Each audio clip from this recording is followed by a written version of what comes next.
Hyundai वर्ना कंपनीची 4 चाकी चोरी करणारा चोरटा आडगाव पोलिसांच्या ताब्यात।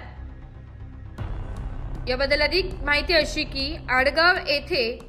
2 फेब्रुवारी 2026 रोजी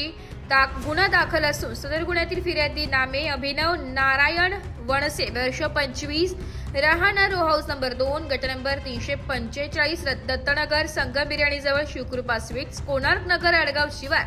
नाशिक यांनी फिर्याद दिली की दिनांक 1 फेब्रुवारी रोजी रात्री 11 वाजेपासून ते दिनांक 2 फेब्रुवारी 2026 रोजी दरम्यान सकाळी 6 वाजेच्या दरम्यान राहता घराच्या समोरील मोकळ्या जागेतून फिर्यादीची होंडाई वर्ना कंपनीची कार एकूण 16 लाख रुपये किमतीची व वर्णाची राहते घरासमोरून चोरी गेल्याबाबत आडगाव पोलीस स्टेशन नाशिक येथे फिर्याद दिली होती।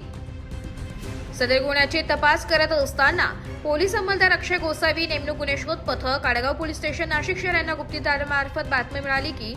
सदर गुन्ह्यातील चोरी गेलेली कार ही अमरावती जिल्ह्यातील दर्यापूर गाव खोलापूर येथे असल्याबाबत माहिती मिळाल्याने पोलीस उपायुक्त परिमंडळ 1 नाशिक शहर यांच्या परवानगीने वरिष्ठ पोलीस निरीक्षक उमेश पाटील यांनी गुन्हे शोध पथकातील पोलीस हवालदार मनोज परदेशी पोलीस अंमलदार अक्षय गोसावी यांना तात्काळ अमरावती येथे गेल्या मालाचा अज्ञात आरोपीचा शोध घेण्याकामी रवाना केले होते। सदर आदेशाप्रमाणे पोलीस हवालदार परदेशी आणि पोलीस अंमलदार गोसावी हे अमरावती येथील दर्यापूर गावात स्थानिक पोलिसांच्या मदतीने सापळा रचून सदर संशयित इसम नामे ऋषिकेश तुकाराम मोरे यास होंडाई वर्ना कंपनीची MH41 BE 6957 कारसह ताब्यात घेतले। पुढील तपास पोलीस करीत आहेत। ब्युरो रिपोर्ट नाशिक लोकशाही न्यूज नाशिक।